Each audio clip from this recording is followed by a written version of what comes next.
I don't normally spend a lot of time in North America. I grew up in the US, but rarely stay for very long each time I come back. Because I move so often from country to country, city to city, I don't have many roots in one place.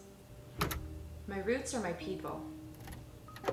The people I meet along the way, the people I connect with, the people I care about. And maintaining those relationships drives me, very often steering the direction of where I visit next. In this case, it is Canada. Canada opened its borders to American citizens on August 9th of 2021, so the very next day I bought my flight to Toronto, where some of the most important people in my life currently live. Although we all originally connected while living in South Korea many years ago. Since the start of the pandemic, Canada has been strict with rules and regulations. Flying there now is no different, although I am more than happy to comply.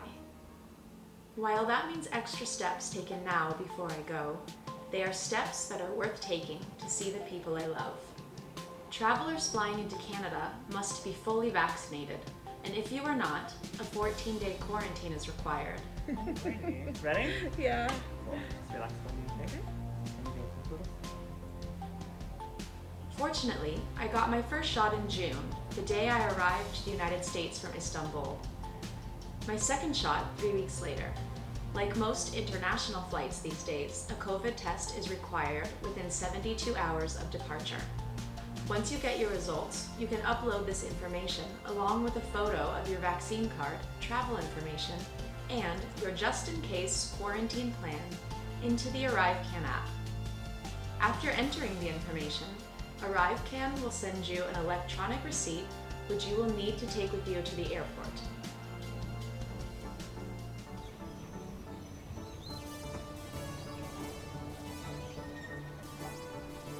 I only needed to show my negative PCR test results in the Denver airport when I checked in, but not again in Toronto. Exit here for all species.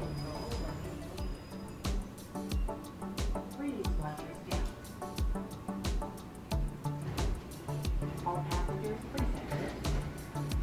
On the flight, everyone wore masks.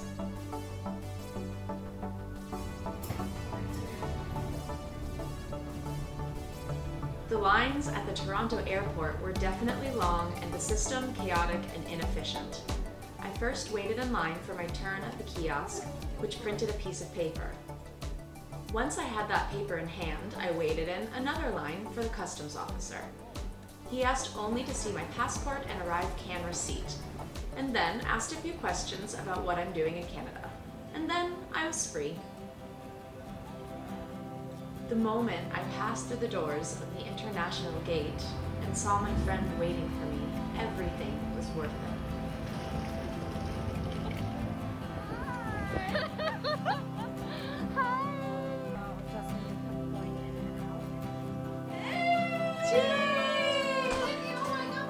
The hours on Zoom, the emails and messages through the years that kept us connected, now in the past, as we laughed and joked and hugged in person. Reconnecting with these friends now made every box to tick off worth it. I am exactly where I am meant to be. It's my first time in Canada, but I feel